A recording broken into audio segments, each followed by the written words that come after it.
क्या आप मुझे देखकर अंदाजा लगा सकते हैं कि अभी मैं हंस रही हूँ या रो रही हूँ? अरे व्हाट नॉनसेंस। हेलो, ये है व्हाट नॉनसेंस। मैं हूँ कल्पना और ये है मेरे जीवन की सच्चाई। अब क्या करें, वो इमरान हाशमी ने कहा है ना, अब तो आदत सी है ऐसे जीने में। वैसे भी हमारे फ्यूचर ने ना हमारी तरह मास्क पहन लिया है, इसलिए हमें आगे का कुछ भी क्लियर नहीं है। उसी तरह जैसे जब हम मास्क पहन के एक दूसरे से बात करते हैं तो हमें क्लियर नहीं होता कि अगला कहना क्या चाह रहा है, मतलब जो बात कह रहा है वो सीरियसली कह रहा है या फिर मजाक में कह रहा है। इनफैक्ट आगे जब हमारी लड़ाइयाँ होंगी ना तो ऐसे ही हुआ करेंगी। जब हमें बहुत गुस्सा आएगा तो हम कहेंगे अबे हिम्मत है तो मास्क उतार के बात करता है। मैं दिखाऊं क्या? दिखा ना, देख मैं दिखा दूंगा, दिखा ना। कहने को ये मास्क छोटी सी चीज है, लेकिन हमारे न्यू नॉर्मल का एक बहुत बड़ा हिस्सा है। इसलिए दुनिया भर में जो साइकोलॉजिकल लेख लिखे जा रहे हैं वो बता रहे हैं कि मास्क पहनने से हमारे बीच का कम्युनिकेशन बहुत बदल जाएगा। पॉला नितेंटल साइकोलॉजी प्रोफेसर है और वो कहती है कि जब तक बात करते वक्त हम चेहरे का निचला हिस्सा नहीं देखते, हम बात का मर्म नहीं समझ पाते।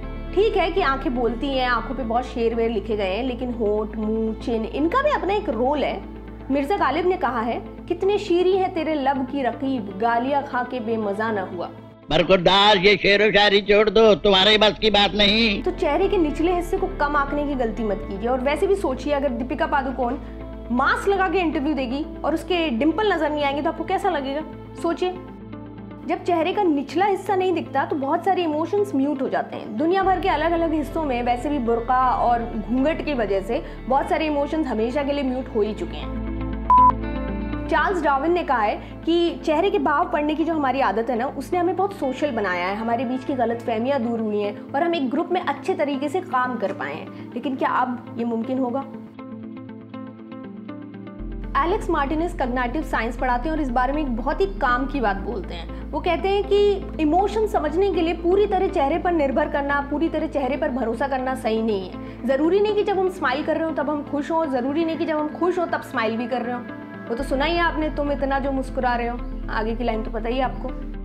स्टडीज बताती हैं कि कुल मिला के 19 किस्म की स्माइल्स होती हैं, जिसमें से सिर्फ 6 होती हैं जो खुशी से संबंधित होती हैं। बाकी सब दुख, शर्मिंदगी और पार्टी में मेहमानों से मिलने के लिए होती हैं। नमस्ते अंकल, कैसे हैं? चिंटू कैसा है? नमस्कार। तो आम दिनों में हम सिर्फ चेहरे से ही इमोशंस एक्सप्रेस नहीं करते हैं, हम हाथ भी हिलाते हैं, हम बोलते भी हैं। ये सारी बातें मिलकर हमारी बात को कम्युनिकेट करती हैं। तो अगर आपका चेहरा मास्क से ढका भी हुआ है तो भी कोई बात नहीं, बॉडी लैंग्वेज नाम की भी कोई चीज़ है भाई।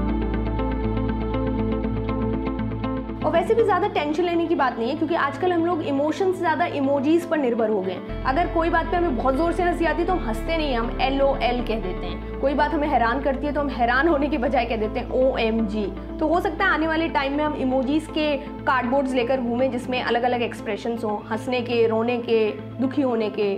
और जहाँ तक मास्क के डिज़ाइंस की बात है तो फैशन इंडस्ट्री इस पर जोरों शोरों से काम कर रही है। इनफैक्ट एक्सपर्ट्स कह रहे हैं कि आने वाले टाइम में हमारी अलमारी में मास्क के लिए अलग अलग खाने होंगे। पार्टी वाला मास्क, दफ्तर वाला मास्क, सस्ता मास्क, महंगा मास्क, डायमंड वाला मास्क। मास्क एक स्टाइल स्टेटमेंट बनने वाला है, लिख के ले लीजिए। तो आप क्या इसके लिए तैयार हैं? वैसे आपको नॉनसेंस का एपिसोड कैसा लगा, ये मास्क पहने भी आप हमको बता सकते हैं। मैं आपसे फिर मिलूंगी एक और एपिसोड के साथ। फिर मिलते हैं, बाय बाय। ये सूट नहीं कर रहा ना इसके साथ? बिल्कुल नहीं। अरे व्हाट नॉनसेंस।